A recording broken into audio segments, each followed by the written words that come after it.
Good evening, everyone. I'm Fritz, joined by Nathan Johns, and we invite you to ride along with us while we're switching grooves. What's up, everybody? How are you, Russ? Yes. Oh, not too bad. Yourself?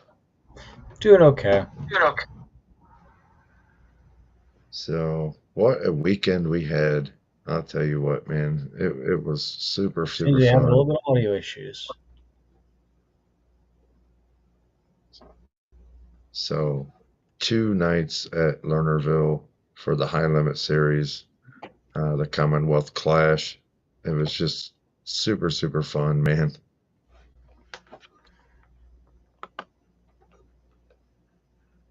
So, what do you think?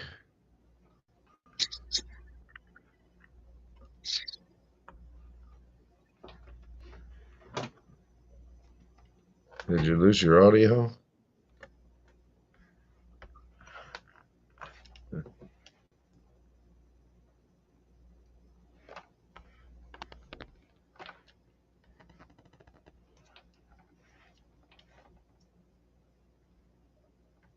Okay.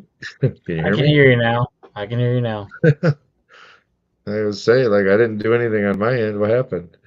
I don't know what it was. I was trying to figure out why my thing was screwing up. I couldn't get it to We got unmute, and I couldn't get it to go up at all. we got to get you a new computer. Yeah, I'd love to have one if I could actually afford it. I know it. I get it. So I finally got it That's, fixed. but anyway, we had 2 nights of the High Limit Series at Lernerville. What a there's no better series to go watch your first time at a racetrack. I'll tell you what, this is my first time and it was awesome. I'm glad I'm you gonna tell you enjoyed what, yourself. it was a top-notch facility. I've got nothing but good things to say about the place, and dude, they need to just keep up the great work. I've still got a few battle scars from going to chase that right rear. It was kind of fun. I won't lie, I it was am not entertained. sure. I'm not sure what the heck you were thinking, dude. I wouldn't have went We down ended there. up recovering it. It was just outside of turn two, up on top of the tire barrier back in the woods. Like where Corey Day landed, I was kind of surprised. Like there's the tree line, and then there's a wall of tires just further back the corner, and that's where it landed just inside the woods on top of that tire barrier. But So it's kind of interesting to find it.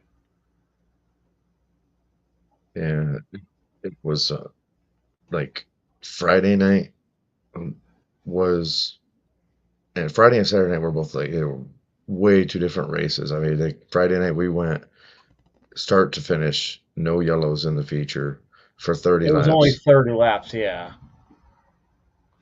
And in the feature Saturday night, we go 2 laps and we get a yellow because of 3 or 4 cars tangled up. Rico got really sideways. There may or may not have been contact. They I didn't didn't call. see any from the replay. They didn't call any contact on the broadcast, and it was hard to tell from where we were sitting at. But either way, he got way sideways and collected a couple other cars and I believe ended up leaking fuel. I'm not sure. They never did say if they put a bunch of fuel down the backstretch. I was kind of surprised that they didn't spray down the backstretch. He was leaking fuel all the way from turn two the entire way around. If you watched from the broadcast, he went the entire way down the backstretch with like a mist coming out from behind him. I was kind of surprised the car didn't, you know, stop right there with how much fuel he was putting down. But I believe he collected TJ Stutz, Cody Bova, and I'm trying to think who the other one was. I think he had Brendan Crouch at one point. He had him at the very back. I think it, Corey pulled off after running I think two more laps than Rico did. But TJ Stutz finished last. They had Rico, not Corey Day, Cody Bova, and then I believe those were the only three that were retired during that incident.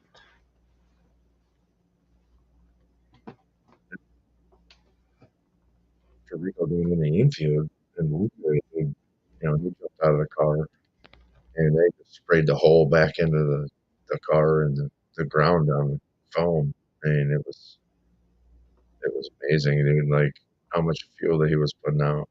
I'm not sure if they poked a hole in the tank, he lost the fuel line, broke a fitting, I'm not sure. It looked like when TJ hit him from behind, it cracked the fuel cell.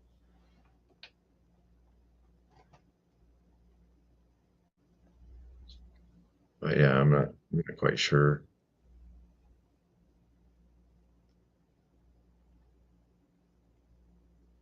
Not quite sure at all why, but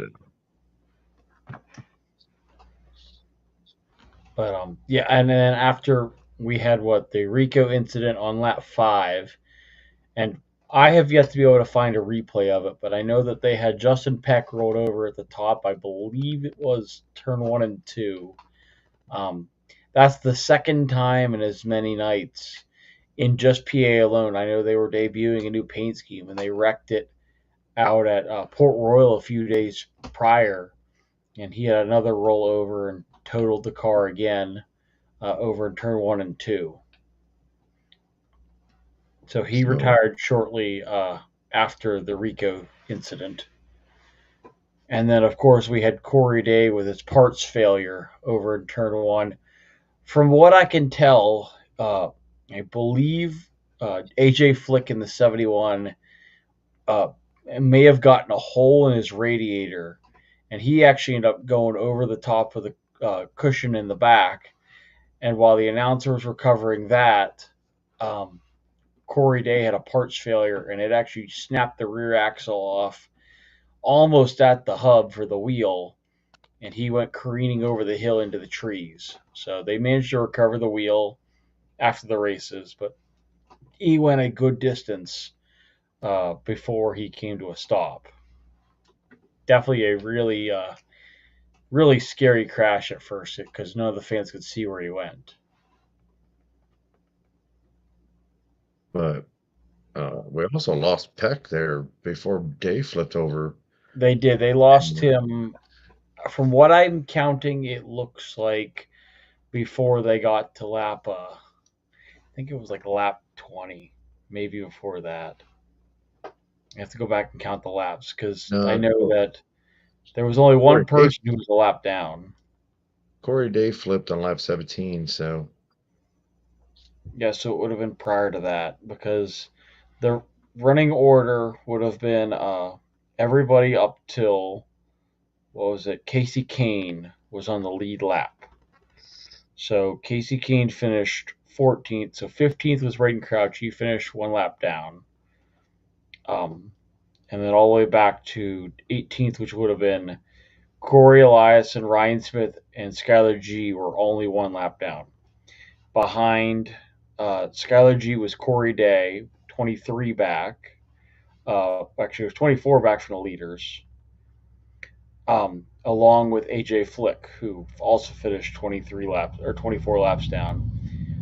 Justin Peck was 8 laps behind that, so I'm going to say 32 laps down. And then they had 37 was Cody Bova, uh, and 39 would have been Rico, along with TJ Stutz. Because I don't think they even got to lap 5. It was a 40 lap race. I had thought it was lap 5, but apparently they only got like 2 laps in. Maybe I did my math wrong, but from what I can tell, that was how many laps each person was on. That's off the mile laps scoring that they did.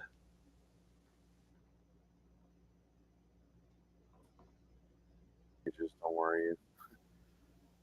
It's it's glitching a little bit because I'm making some changes. It's not. Yeah, you were frozen on my screen for a second. No, it's not actually glitching. I'm actually making some changes to the scene while we're Okay. while we're talking. So Okay.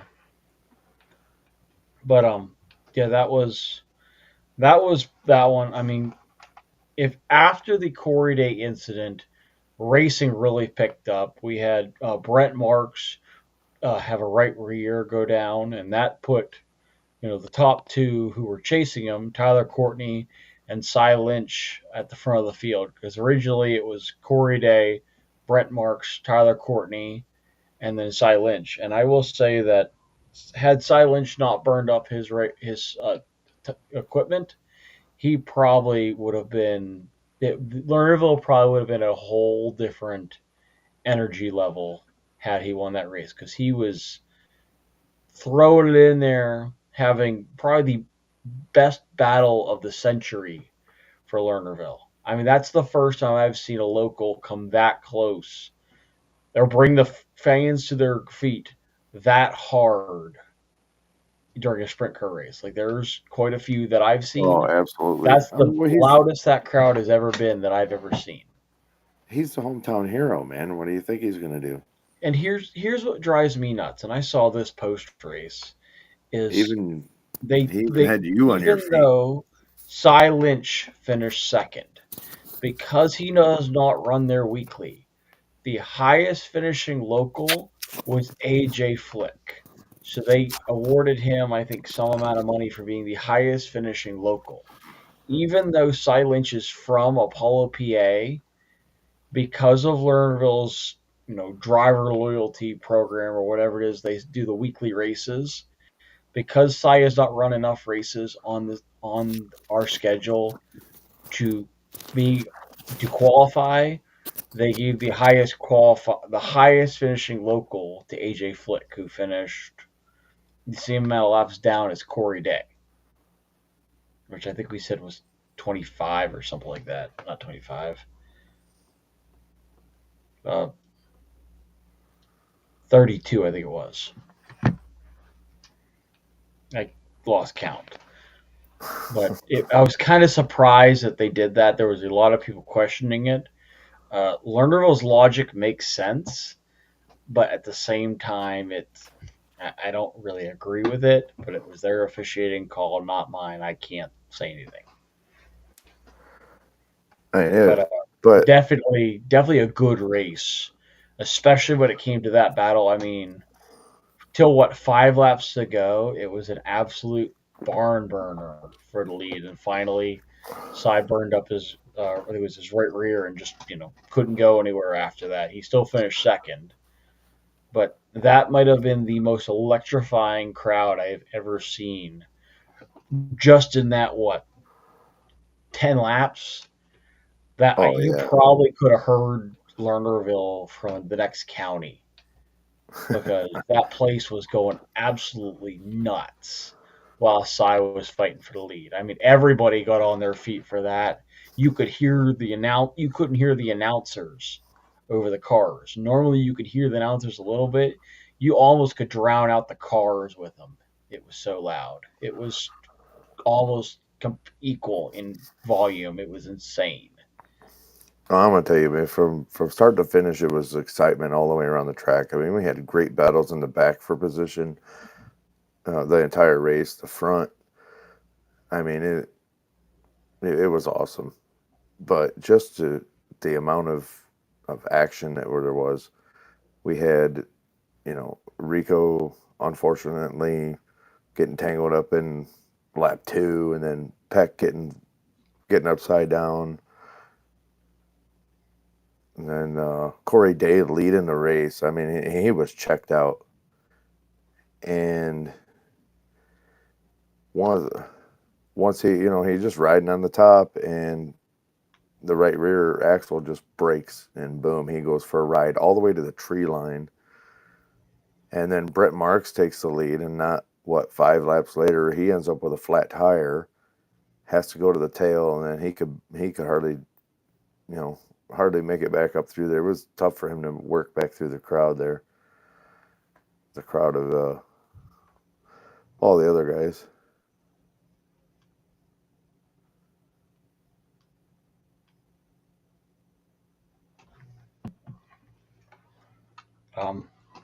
But I mean, I'm sorry, I'm still kind of wearing off from all the excitement. I mean, from the Right. NASCAR race today and the Outlaw race yesterday, there's been a lot of emotion that has gone through me. So I'm sorry if I'm a little bit quiet. There No, was that's a all lot right. that happened today in the NASCAR race. I was very shocked at how much chaos ensued in the last 3 days. But that battle between Lynch and Tyler Courtney, I tell you what, it was I and actually James McFadden was McFadden was coming on strong at the very he end also. he was coming hard. I'm not sure, and then these are just our opinions, but I'm not sure if he would have had enough time to catch Tyler Courtney. But I don't if think he would by have, the end of the race, Courtney was 3 seconds out from Cy again for the second night in a row. but he would have had Cy and Lynch if he wouldn't have got stuck behind a lap car. Yes, he probably would have had Cy, but I don't know about catching Corey. Corey was a good And distance out. You would have needed a 100-lap race to do that one. Actually, if you I ask, might have said 80. and the line that McFadden was running, and he was running so low, dude, that at least in the corners he was running so low, he was actually going over the curb with the And left I front. saw a few people do that this weekend. I was kind of surprised that people were doing that. I mean, it's getting the moisture, but you're hanging that left rear out in the air. It's not even on the racing surface. It's actually you're hitting the underside of your car off the berm. Like you'd be almost using the frame rail as a ski to go across that berm. They were just knocking that thing down. They were picking the front wheel up as they came back over it. Definitely using every inch of that racetrack and then some. But you don't really see that out of James a whole lot. I mean, he might ride the bottom middle, but not low like that. I haven't Yeah. seen that out of James very often. And if he could have moved up the track and got around that lap car, he would have gave Lynch a run for his money. But I'm not sure he would have had enough time to catch Courtney. Now, if he would have had enough time, I think he absolutely could have won that race. But Oh, trust me, I was surprised there wasn't a crash after the checkered. From what the video I saw and the way we saw it in the stands is Tyler Courtney just about ran over Casey Kane coming to the line as he had to make it a very oh yeah, I aggressive remember that. move to the left to not just absolutely, punt Yeah, Casey that was past the fun. start finish line as he came in there real hot. And I don't know if Casey caught the wall or something, but he just came to an abrupt, loss of momentum right in front of Courtney and just had to make a very evasive move off the wall to get around him. He was probably by the time he got to turn one, he was almost to the infield, trying to get it back under control. That was a little more interesting than I thought it was going to be. Yeah. And from what you sent me online there just a few minutes ago, it's because I didn't change the title of the show. That's why. Okay. Yeah, because we're not live from Lernerville tonight. We're live from our No, houses. I didn't change the title. We were more worried about making sure your camera was better. So, Okay. Well, that's good then. and your picture is a ton better this week now that you got a new camera. So, We got to figure out how to get the logo moved, her logo fixed, so I can use it. oh, I didn't even. Oh no, not that one. I I meant the backdrop. That's what I meant yeah. because mine can't handle the backdrop. I didn't even think about the big logo in the corner. I was talking about behind my head. Is what I meant that you have. Yeah, the background. But was there anything else you wanted to discuss about this week's high limit race? I know that we had a pretty decent weekend with it. Really nice weather. Lots of great racing and definitely all the stuff we've covered so far. No, we don't need to go too extravagant. There we go. All right. I do want to cover. We covered a lot from Lernerville, so we'll keep that I do short want to and cover sweet. a little bit of today's Watkins Glen race. All right, so Because I didn't get a chance to catch any of the race because obviously I was while I'm traveling home from your house. summarizing So my thoughts on it, I'll give you some time to watch because this I is have going a to be on you. lot of chaos I have to cover here with this that So, I'm not even sure I was mentally prepared for how crazy this race was. We'll start with yesterday's Xfinity race, which I was a little surprised with. The one highlight I did see was Ty Gibbs Sam Mayer, and Connor Zilic, all three of them, and I know at least two of them have experience with NASCAR at Watkins Glen before, so they should know better. And at least one of them is a Cup Series driver. But the one highlight I did see was Sam Mayer, Ty Gibbs, and Connor Zilic all blew the bus stop under caution. Pace cars in front of them, rather than follow the pace car, they went straight ahead. And of course, when you miss the bus stop, you have to come to a stop. Well, none of them stopped. They all just kept rolling. So that is a NASCAR penalty. Somehow, Sam Marin, or not Sam Mayer, Connor Zilic managed to come back and win this race in what I believe is the craziest fashion I've seen. All kinds of chaos. They did kind of give it to him in the end when they threw the caution before he got back. I honestly think had they not thrown that yellow, he probably would have stumbled and ran out of gas because they were 40 some laps on that tank of gas. They were way past what they should have been able to do, and they somehow made it go far enough to get by. Russ, your face just went to a whole new shade of Casper. You look like a Yeah, ghost. I'm pulling up some stuff on another screen. So Okay, but is that yeah, better? that's a little better. The So the Xfinity race was crazy as it was. It actually went pretty calm up till that point where there was just chaos at the end. Obviously, um, my biggest issue was not even lap one. Haven't even completed the first lap of the Cup Series race. And, the wrecking ball himself, Corey LaJoy, sends it through the grass in the bus stop, ends up hitting Kyle Busch, and takes out Hamlin. Blaney got involved. Keselowski got involved. They had Bell doing a complete 360. Stenhouse hit the wall so hard it broke the camera on the bus stop exit, which I must say is a first to see a car hit the wall so hard from the camera's view that it broke the camera on impact. Like you just see it spinning out of control across your screen. That was definitely a new one for me. But in the process of this crash, Ryan Blaney and Brad Keselowski get together. Looks like incidental contact, but it broke Ryan Blaney's steering shaft. And with the car being unable to be driven back to pit road, NASCAR deemed him on the damaged vehicle policy. And when they went to the garage to see if they could make repairs, they said you're out of the race. He can't drive it back, so he never got out of the car. So they drove him back and took it right to the garage.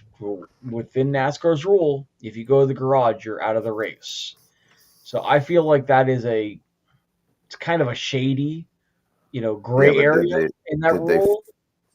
did they force him to go back to the Yes, they garage forced area? him to go back to the garage area. They would not make him stop in this pit box. They took him straight to the garage. They did not stop in the pit box to see if they could repair it. Like they put it on the two wheels in the front and went to the garage. Didn't even stop in the pit box. So I understand Ryan Blaney's frustrations. I totally get that. But throughout that race, we had that incident on lap one. We went, you know, not even halfway through the race, and we've got Kyle Larson having a, you know, was it vehicle? I forget what the call was. It was messing with somebody else's pit box, more or less. There is a line through the pit stall. I believe it was Eric Jones, and there's a box on pit road. And because Kyle Larson was over the orange line, they considered it some sort of vehicle issue where he messed with the other person's pit box, and they Oh, penalized. jeez.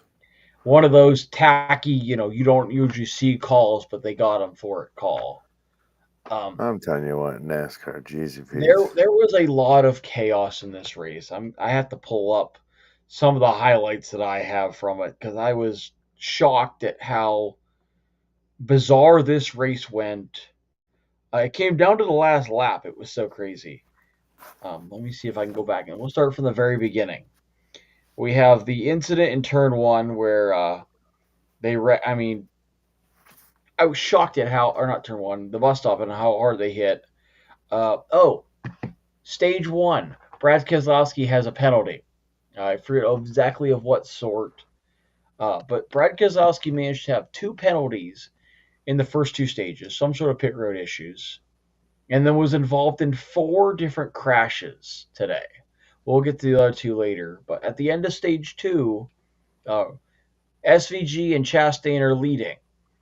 And who brings out the penalty or brings out the caution to screw up their pit strategy?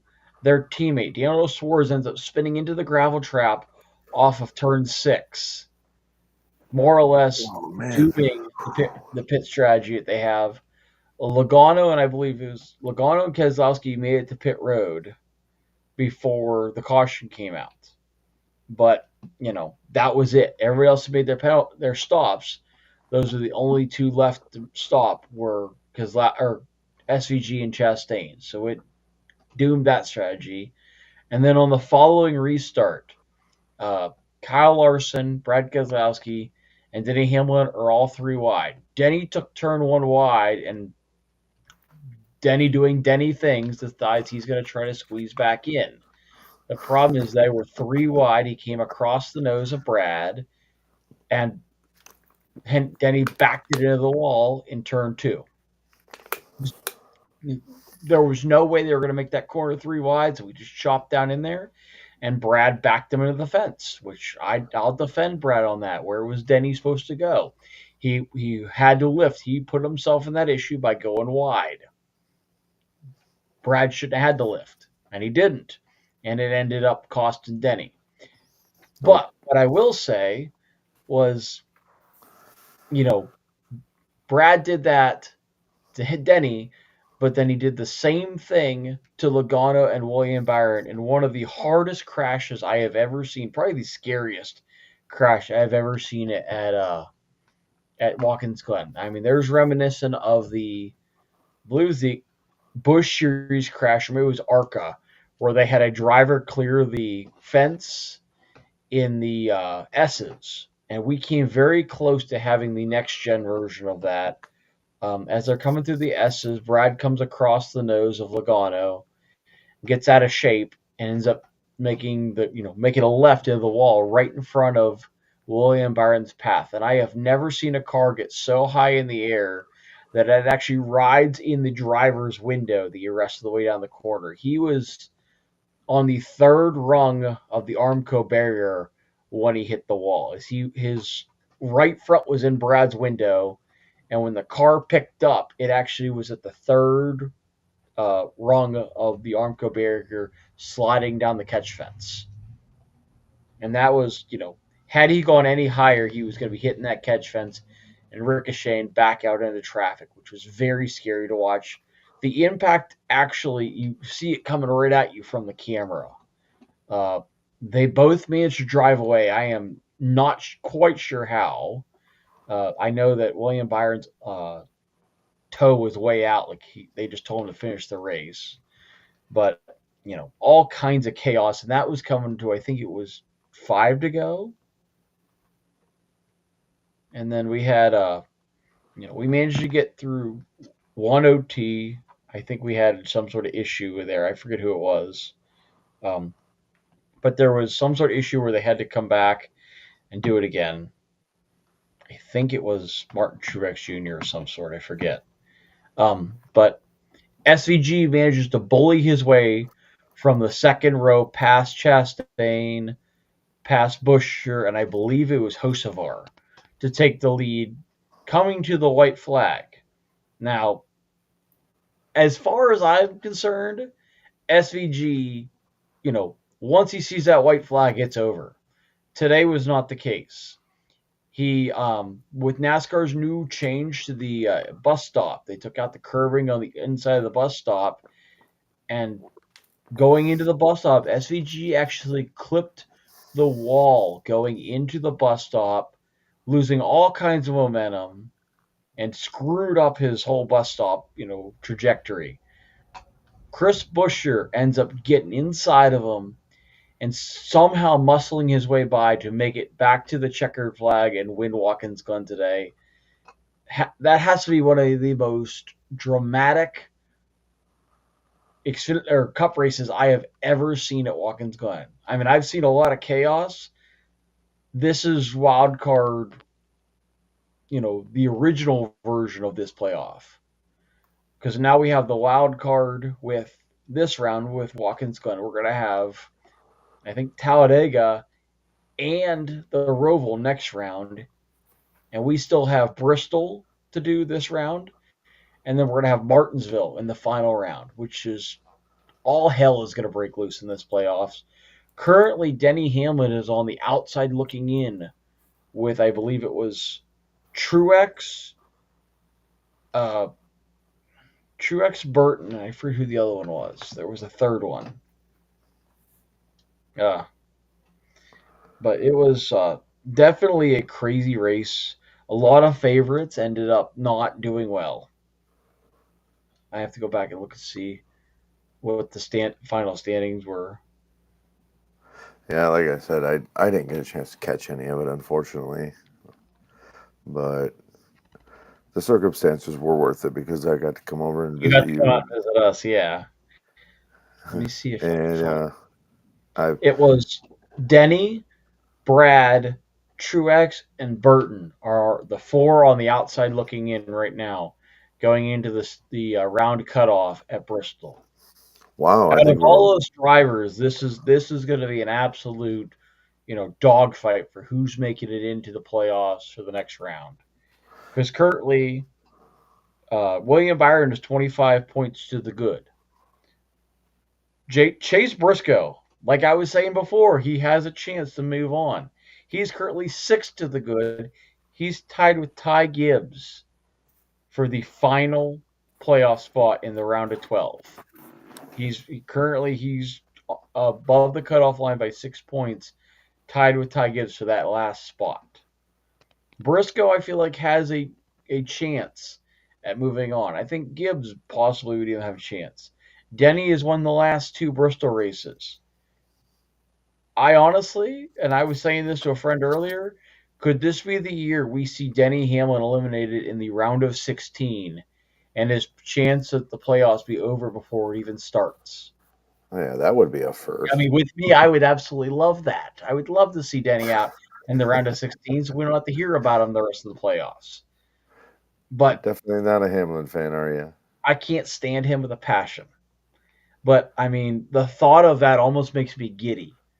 The fact that there is a chance that Denny Hamlin, who made the audible and ended up putting himself in a hole at Atlanta, found trouble on the first lap at Watkins Glen, and now has to work his way out of basically a walk-off win at Bristol, which with him, he'll probably try to hang back and end up costing himself again, just like he did at Atlanta. I still am in shock that was his call, was to do that at Atlanta. I can't believe that. But so definitely some surprises. Obviously, Joey Logano is on to the next round regardless. But currently, the standings, as they showed on TV, were Logano. Bell is currently 46 points above the cut line. Cendric, which out of all people, I was surprised he was that high. He is 43 points above the cut line right now. Bowman. Now, these guys only have one win, and they're essentially in the championship 4 positions right now. They are that is third and fourth in points right now. Daniel Suarez, he's 36 above the cut line. Reddick, he's above the cut line by 30, along with Chase Elliott. Ryan Blaney, who went out in lap 1, is 29 points above the cut line. He's not even safe. Kyle Larson, fan favorite. He's 26 above it. He's right behind Blaney. And then we have William Byron at 25 points. Briscoe is 6 points above the cut line. Gibbs is 6 points above. And then we have Hamlin 6 below. Keselowski, who was involved in 4 different incidents and 2 penalties, which he got his name out there very frequently today. He's 12 below the cut line. Uh, Truex Jr. is 14 below, and rounding out the top 16 is Harrison Burton, who, in my opinion, is not out of this yet by some miraculous means.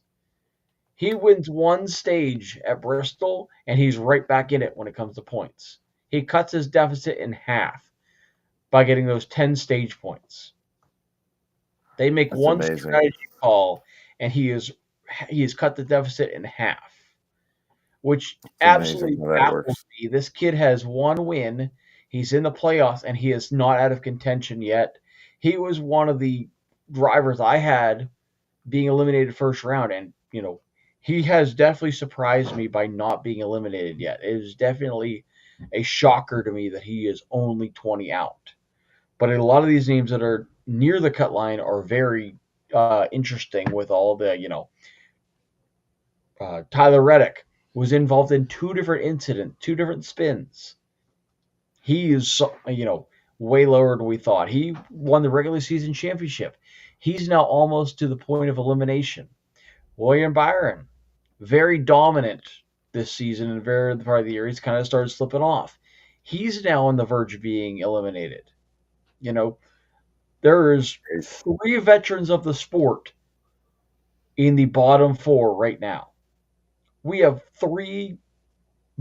two past champions, a veteran of the sport, and a rookie who essentially isn't even out of it yet. He can still end up passing those three veterans and make his way in. You essentially eliminate three JGR cars next week and eliminate the lone RFK car next week. If somehow Burton makes it into the next round, the very next person in line is probably going to be Gibbs because he's right there at the cutoff with Briscoe. And if Briscoe can make it on with Burton, that would send, ripples throughout the playoffs. As these guys somehow made it to the next round, you're not going to have still all four Hendrick cars in it.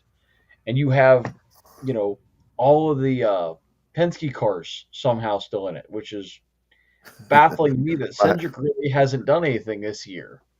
And my whole he's thing got in. my whole thing about the entire situation is Busher finally gets the win after the Yeah, he made up playoffs. for it after missing it. That was one of the things they covered in the episode. I mean, a very, very, very rare mistake from SVG is what ended up getting Busher the win. But they had a very interesting stat today during the NASCAR race. 11 of the 16 playoff drivers had some sort of issue today. Off the top of my head, Brad had 2 pit road penalties, was involved in 4 different cautions. There was the lap 1, there was the one with Denny, there was the one with William Byron. And I thought there was one more. But I mean, insane that he had all these and still managed to somehow limp it home. I mean, I don't remember exactly where he finished. I will have to check on that fact for you. But just the amount of chaos that ensued in today's race is stunning to me. Like, it left me in almost speechless, which is hard to believe for me. But it was gonna make you cry, or I couldn't even believe what I was seeing. Ryan Blaney, a playoff driver, finishes 38th. William Byron finished 34th. He was actually still running. Those are the bottom 2 playoff drivers. We have Tyler Reddick, 27th. Brad Keselowski, 26th. Harrison Burton, 24th. Denny Hamlin, 23rd. And Ty Gibbs was 22nd. Martin Truex Jr. was 20th. Chase Elliott was 19th. Bowman was 18th. We have Joey Logano finishing 15th. Christopher Bell did a 360 and ended up coming home 14th. Daniel Suarez with the 13th. Kyle Larson finished 12th. Cedric with a top 10. Man, oh man, why? He was going to. They basically said Cedric was going to struggle at Watkins Glen. He brought home a top 10. I mean, Briscoe, I believe, was the highest playoff driver with a sixth place finish. I mean, that's insane to me. That Briscoe was all but out of it, brought home the highest playoff finish of all the playoff drivers. That's insane to me. I mean, we have in the top 10 alone, we have all three Spire cars. Carson Hocevar finished third. Zane Smith with a top five. The Wrecking Ball, Corey LaJoy, finished eighth after Did you taking just out call him the 9% of the wrecking ball? field. That's what he is. I mean, he took out most of the field in the bus stop lap one. Entirely too early to be going that hard. You're And giving guys nicknames now? I will give him that nickname. There's the rumor that Justin Haley and him are swapping rides. If that's the case, I want to see where did Haley end up finishing. Haley finished 29th in a Rick Ware racing car. If that's the case, I want to see Justin Haley win next season. If that's the case, then they're going to swap rides. If that car can finish, what, eighth, I think Justin Haley could win an Aspire car, which I believe that would be their first win in the Cup Series. I don't know if Aspire has a win. I'll have to go back and fact check that, but I don't think so. I mean that's like Rick Ware Racing winning a Cup Series points paying race. That's insane to me. Like I that's mean, it happens. well the way the points shook up today, I thought Talladega and the Roval were going to be wild card races along with Bristol and Martinsville. We just added a whole new level to wild card round one.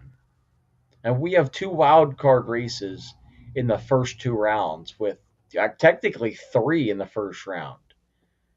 Is you have Atlanta with the Super Speedway, you had Watkins Glen with the wild card wild race, and then we've got a short track which is anything but normal.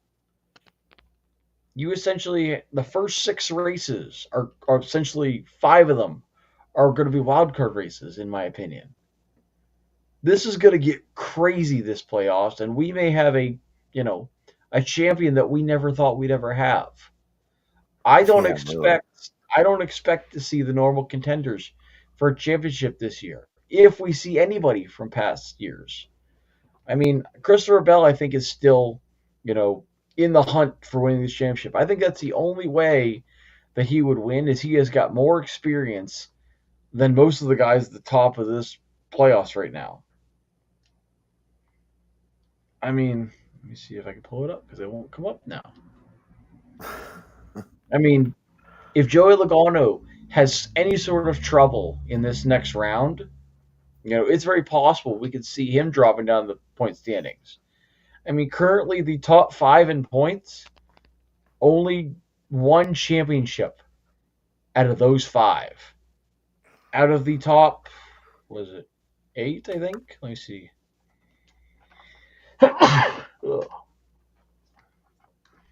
There's what, four, five. Out of the top eight in points, there's three champions. I don't know how this is going to go down. I mean, very intrigued to see how these playoffs are going to finish. Because currently, three of the top four have never even been to the playoffs or don't have a championship at all. And two of them would be their first time ever in the Final Four, let alone, round of eight. I mean, I'm pretty sure Cendric was eliminated round of 16 last year, if not round of 12. Bowman, I don't think, has ever made it past the round of 12. There we got Daniel Suarez, who was eliminated, I think, last year in the round of 16. He's currently, 36 points to the good, basically almost mathematically locked in my opinion. I mean, I don't know what we consider mathematically locked in, but we had a shakeup for the ages today, and I was very shocked at how this race went down. I mean, it almost looked like you would expect an Xfinity Truck Series race. Just people just throw it in their desperation mode, which guys are trying to do everything they can to get in, man. I mean, they even said in the booth today that Denny Hamlin with a desperation move. I mean, they took out the curbing over in turn one, and he ran that thing all the way to the fence, going across the rumble strips that they now put in over in the runoff area, and just came flying in front of Brad. And Brad wasn't cutting him any slack, but it was a desperation move. They called it, and I hate to say it, they're not wrong. That was a really dumb move on Denny, but he was desperate to get in. And that's what happens. You get desperate, sometimes you get lucky, and most of the time you don't, is it causes mass chaos. And that's what happened. Is I was So shocked. we finally get a different winner this year. This Someone is not what in the playoffs. I think this is what the third year they've had that, or they've had at least one. I think it's the second year that it's been a RFK car that's done it. Or two out of the last 3 years they've had that, because Busher won and he wasn't in the playoffs yet. At least I don't think he was. You think he won that Bristol race? So here's another bit of news we heard the other day. Parker Kligerman retiring. Yeah, that one surprised me a little. I was kind of surprised by that. He's ever since supposedly he went for a run at Sonoma, and he came to the realization that I'm not going any higher in the series, and he's going to retire. And ever since Sonoma, I feel like his performance has picked up actually, which is kind of intriguing to me that he's going to retire, and then all of a sudden his performance magically improves. I mean, Yeah, he ended up. he had some interesting moments. What, last week, Atlanta, he almost won the race. And he's in the playoffs. Yeah, I was kind of surprised he wants to retire after his performance stats took a massive increase. I mean, his value in playoff racing has definitely gone up recently. And I know him as making a lot of mistakes coming to the checkered, and he somehow brought it home second. What, last week? His stats are definitely gaining some traction. I was kind of surprised by that news. I mean, according to him, though, he was just like, yeah, I'm good. I'm Yep, content. this is it. I'm We're good. ready. Yeah. And that's Yeah, I wish it was that easy amazing. for everybody to do that. It's amazing how guys come to their decision to retire, though, and Yeah. call it good.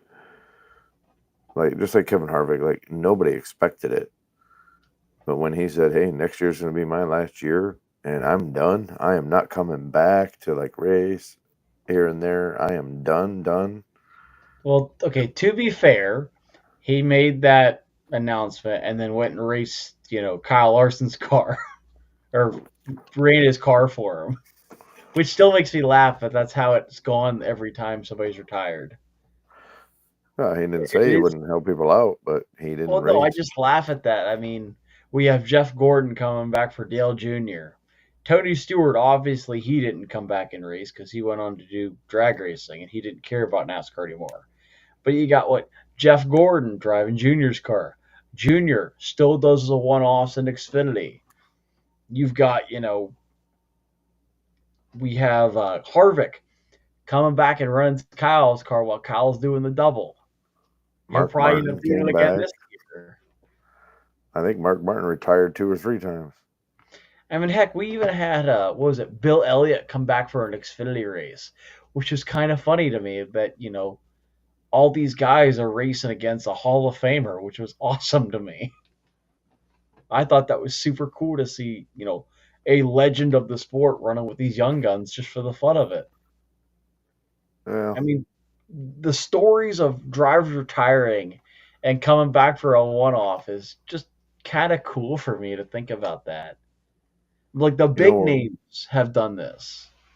what would be really neat to see them put on like a legends race where it's just all the guys that are All retired though. the guys retired. I feel like that would be fun. The only one that I feel like he should have retired and been done was Joey Johnson, because he now sucks since he lost Chad Canals. To be fair, Jimmy Johnson sucked after checking. I was left while he was still at Hendricks, so That's fair. But, he it's retired, not went a to IndyCar, and now he came back, and he's even worse, I feel. I mean, he's a 7-time champion, but he's well, yeah, horrible now. he he doesn't know anything about these cars. He never drove one of these cars. And I almost feel bad for him. At the same time, you know, he kind of just up and left. I mean, he That's went on and him. joined the opposition with Andretti, or was it Andretti or was it Penske? I I don't don't know remember. where he went. Either way, I don't pay now attention. he's a commentator with Danica Patrick, which may have contributed to why he's so bad now. But who am Uh, I to say? We don't know. We just know Danica's stats, and we know Jimmy was hanging out with Danica. Probably something had to happen. I don't know. I quit paying attention to them once they leave the series because I'm Yeah. not ragging on IndyCar or F1. It's Oh, just I not won't rag on IndyCar my either. thing. I did hear they had a really good points battle. I get to see how that went, but that'll be a story for next time, probably.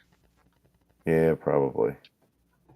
But So that's all the NASCAR news that I could think of off the top of my head. We were a little preoccupied with all the dirt, but I did see the Justin Haley crash, the Justin Haley news, and then I had we had the Justin Haley and Corey LaJoy news, and then we also had the NASCAR race and the Commonwealth Clash. So I think that's good. well, and one quick update from the Jim Ford Classic at Fremont that I failed to mention was Cap Henry took home the win Saturday night. Took home $20,000 for uh, the win and also leading the most laps. So that was cool. As a local hometown guy here, just like Silence is over there. And also there was some controversy. I from what I'm told that Zest Sabo actually, and it's weird how it worked out. So Zest Sabo was having some issues with his engine, and that's the Rich Farmer car. So the Burmeister car of DJ Foose, they lent Sabo and Farmer an engine to put in their car. So from what I hear, I haven't watched anything yet. So this is just news that I got from local people that said they attended. But from what I hear, Sabo went out to qualify, and DJ Foose actually had some issues with his car. So Sabo said, "You know what? This is your engine in my car, and you know, obviously you come first. You're not charging us to use it. You're just letting us borrow it. So you get in my car, and I'll step away for tonight." So DJ goes out to qualify that car, and a lot of people were upset about that. Well, someone asked me my opinion, so I'll actually give that. And under the rule book, DJ Foose is 100% okay because he didn't qualify that car, and they didn't give him the qualifying time that Sabo had using that car. So there's nothing in the rules that says, oh, whatever car you hot lap with, you have to qualify and race with. You just have to race with the same car that you qualified with. It would be no different than DJ going back to his trailer and pulling out a backup car before qualifying. So, I mean, essentially, they did nothing wrong. And he is completely within the rules to do what he did. So, I mean, I understand why people are a little upset, but they also have to interpret the rules a little bit deeper than what they're doing. You know, and And to add to your topic also, I've been on the officiating side of things, and I mean, unfortunately for the way that they feel, I mean, they're wrong because he is completely within the rules to do what he did. So, I mean, that's my opinion. I told somebody I'd give it. I was actually just sent a message about it. So I told somebody I would give my opinion, and I did. You know, they didn't do anything wrong, and you know that's actually awesome of Sable to say, hey man, I'm gonna let you have my car, and I'm gonna sit out for the night because you know it is your engine in my car, and you know that's cool, man. That's really awesome. So good job to them. I commend them. You know, Sabo and Rich Farber and his team for doing that for DJ to continue his night, and you know, like I said, he's within the rules, so I don't see anything wrong with it, according to the rule book. So, I mean, Just the to only add to that thing, topic, also is I see drivers all the time. They don't want to go. They want to give somebody the chance to hot lap their car to see if they like the sport. I've seen people yeah, go out in people's late models that aren't the driver on the car just to hot lap the car to get a feel for it. yeah, It's absolutely. essentially the same thing at that point. Is And say somebody says, "Hey Nathan, jump in this late model and go hot lap it and see what you think." I could go out under their name, and it's not like anybody's going to know the difference. It's this whatever comes up on the transponder. If they have to swap over the transponder via rules, then that whatever comes across the signal would be what it would be. the only thing that could have went wrong, which it didn't happen this way, but if he would have qualified his car and then they scratched his car and then Sabo gave him the chance to hop in their car after qualifying, then DJ Foose would have had to start tail in his heat race. Yeah, And if they wouldn't have made him start tail, that would have been wrong on the official side. But that's not what happened. He was yeah, within the rule book. He qualified where he was supposed to, and I mean from the official side, they were in the right. So I mean, I've got to give it to them. So just my opinion. Um, that's just how I feel about it. So, but I'm good for the night. I don't know if you are. I think you're done. I'm good. Also, I've covered everything I've got. All right. Well, let's call it a show, buddy, and we'll do it again maybe in a few days or whatever we get a chance to. Whatever we get. Yep. All right. Well, switching grooves. I'm Nathan Johns. And don't forget to like, subscribe, and share on YouTube and Facebook. I'm Russ Fritz saying, race hard, stay Stay safe, safe, and and we'll see you next time. we'll see you there. Good I'm night, getting everyone. better at it.